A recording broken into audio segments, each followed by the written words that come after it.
Mhuri yeZimbabwe kusangana kwatiri kuita zvakare ipo pano paZimu News update apo patinoda kupe first hand update anonga ari kuitika munyika yedu yeZimbabwe. So kana uri mutsva usabve pano usina kusubscribe, kulike nekushare. Sekuzva kwatiri kuita muzuva ranezuro new parliament kumount Upton kwakuine debate reconstitutional amendment bill number 3. So muzuva ranhasi riri kuramba richienderera mberi apo patiri kunzwa kuti kumount Upton yawa bata murefu bata mupfupi because vaziyambe zviri kubuda zviri kutaurwa nema-MPs vanga vasina kuzvitarisira kuti because tiri kuona kuti ma-MPs vanga vachipiwa mari vachipiwa mastenzi kunana mount Upton iri nhau yekunyengerera kuti constitutional bill number 3 iri ringe richipasa, but tiri kuona kuti mamwe ma-MPs vari kutoramba nhau dzakafanana neidzodzo kuti aiwa no isusu tomira nevanhu vakativhotera zveconstitutional amendment bill number 3 izvo ndezvenyu, chinova chiricho zviri kukachamadza president Emerson Mnangagwa. So vakuda kutraya nepavanogona napo kuti vange vachimanikidza ma-MPs. Tiri kuona kuti mamwe ma-MPs vari kunzi vari kutoramwa ikoko kumount Upton, chinova chiricho chiratidzo. So tikuzivisei panapa kuti zvinenge zvakamira sei because ma-state medias vanenge vachibudisa munhu muya muna makanaka muya muri kuopozwa havabudisi zvakada chizikana mhuri yeZimbabwe vakatongobudisa chete nobva vanodzingwa basa chimwe haidi nobva vanofaiwa basa vakatodzingwa muri kuopozwa muya. So vanenge vachibudisa munhu muya muna muri kutaura zvakanaka muya muri kuopozwa kunzi constitutional amendment bill number 3 pasinayo hapana vambofa vakambomabudisa ma-state media. So kana mchitozwa nhau dzakafanana neidzodzo subscribe pano machannels tinokupai nhau dzezi zvinova zviri kuitika. So mhuri yeZimbabwe toda kuti tinzwe macomrade tinavo pano munzwe kuti zvinenge zvakamira sei. Looks like we are going to be sorted. Easy reach 90% mobility and cheap to mobilize. Let's go. Right, guys. I think in terms of Ndaraji, what you were saying in terms of what people can do and stuff. I think that's why it has always been important. I think it's something that we've always talked about here about having groups, having organizations, having a background people where you can actually plan things. I'm happy that I'm involved in a group or in different groups where people are already mobile. So it's not like we are waiting to say, they've voted for CAP 3. What do we do? The reality is there are people who are already they are already in motion. There are already people trying to plan what is it that we can do. And I think that is the duty of you and me as my citizens. I think that resistance or that superiority power that Yangaita runners that you could use we have got the decision. I think it comes from those. Yes, it's very good that we come and we conscientize each and everyone here on spaces, which is very difficult. And some people will be getting information that they would not have gotten otherwise if they have not been on a space like this. But I think it's also very, very important that you people, you are organized in your little groups. Those little groups will become bigger groups. They start being stones, and we gather them to be mountains. So that is what we need to do, my Zimbabweans. I think people just need to. You know what I'm saying? And Funga Paneoma, not Zimbabweans, you know what I'm saying? So we just need to come together, people, and have those actions in the background. When we come together and have those actions, we'll be able to to come out with something. So Vamoloke, can you speak? Hey. I don't know what's I think we're in a problem in network this past week and these past few days. I think that's Hi, good evening. Yes. Peter, there you go. Good evening, Vamolok, how are you? Yes, I'm just coming from another interview. Saga was on WhatsApp. I couldn't talk on this one. Yeah. Okay, all right. Thank you anyway for coming. Yeah, I tried to text you in the background. So just to obviously give you, we spoke about you today. Obviously, turn on that video in Parliament today. What happened earlier on when you walked on to the other side, and obviously, I think there was a little bit, I can't say confusion, but people were just trying to find out exactly what was it as Amolokele crossed over to the other side. So maybe it will be very good for you to brief us. Okay, thanks, Gerald.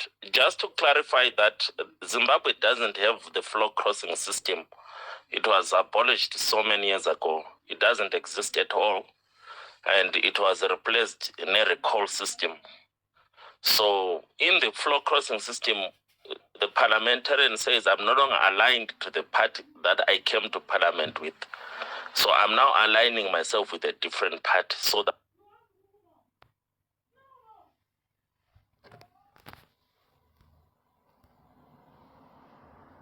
that's why they call it floor crossing.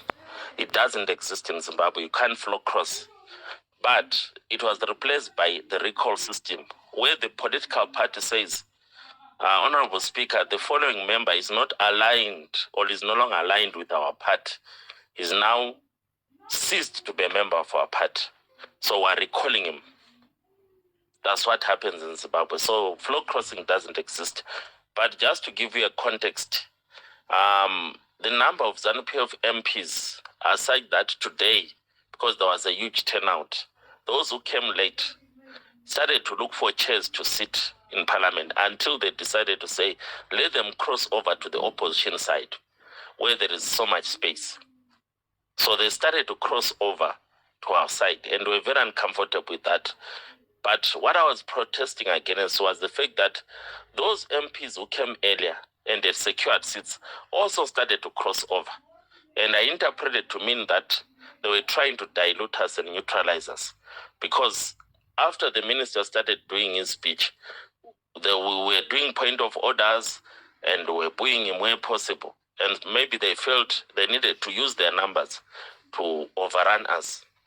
So I said to my colleagues, can't we also do what they are doing to us and go to their side and also take the back to them? Because I could see some seats that were now vacant. So that's why I walked over. It was a dramatic protest to say that you can't claim that you are crossing over to the opposition side because you don't have a place to sit.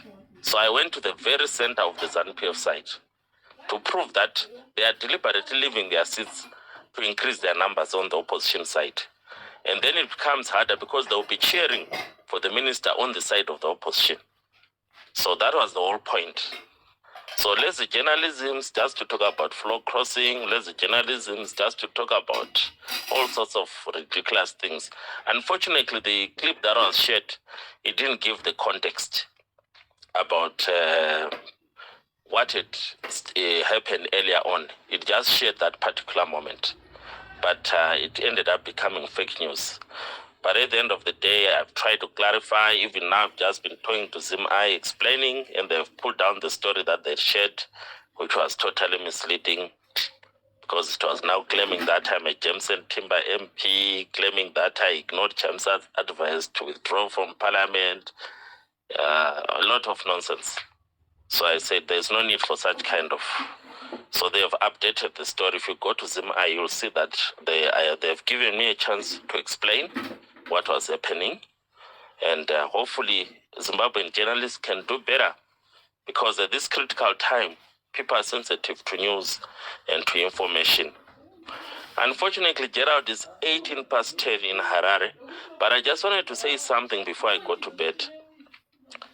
We must not isolate Cape 3 from the political discourse of this country, especially since 1999. If we do that, we lose focus, because we cannot talk about a united front against Cape 3. That is very minimalistic.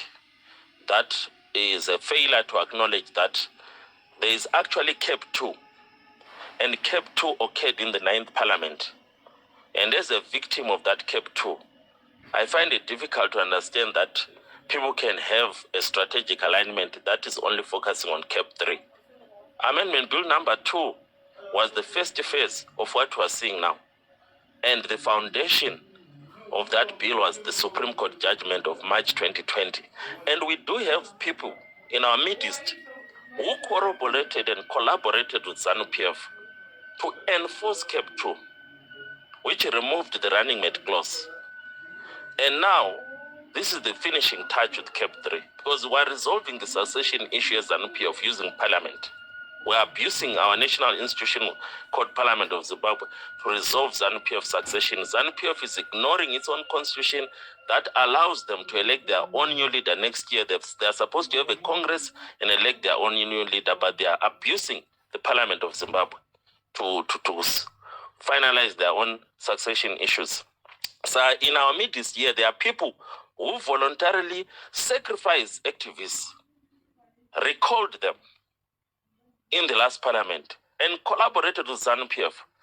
And now they have to come here and say we have to unite against CAP 3. What kind of nonsense is that? I am a victim of the same people.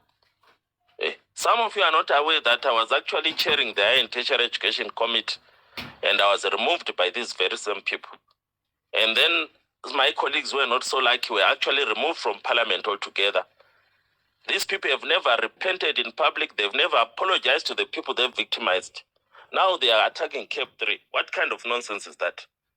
It's like Sengezo in the next parliament saying let's unite against ZANU-PF. What kind of nonsense is that? Sengezo is now enforcing the second part of this attack, and he cannot come in the 11th parliament and pretend to be a Democrat. People have been victimized. People like Amos Chibaya were recalled in the 9th parliament by some people who are in this space, and they've never been humble enough to say that we collaborated with ZANU-PF. Now he's been recalled by Sengezo. So it means Sengezo in the 11th parliament will say, I can unite with Chibaya. What kind of nonsense is that? So we as Zimbabweans, we are too forgiving. Some people died in the 9th parliament because of these recalls and the so-called Supreme Court judgment. So right now I'm being victimized by Sengezo Chabangu and his cabal, and I'm supposed to unite with them against CAP 4 next time. Please, let's be serious. This is not about CAP 3. This is about the democratization agenda of this country. This is about making sure that ZANU-PF does not continue to resolve its internal succession issues by abusing state institutions such as Parliament of Zimbabwe. We are back to where we came from in 2017, when they had to resolve their succession issues and abused institutions such as Parliament of Zimbabwe. They are repeating the same strategy of taking citizens of Zimbabweans for a ride. ZANU-PF must go. ZANU-PF must go. ZANU-PF must go. That is the message. Not CAP 3. ZANU-PF must go. Because in 2023, SADC officially confirmed that we do not have a free and fair election. So we have a crisis of legitimacy. Even after they had rigged the elections and SADC certified that the elections are not free and fair, they couldn't get the 2/3 majority. What did they do? They brought a fake Secretary General called Sengezo Chabangu and recalled people who were elected popularly. Vana Ostelos, Vana Chibaya. We cannot conveniently forget that. And while they were doing it, they were in collaboration with some people in the opposition, just like in the 9th parliament.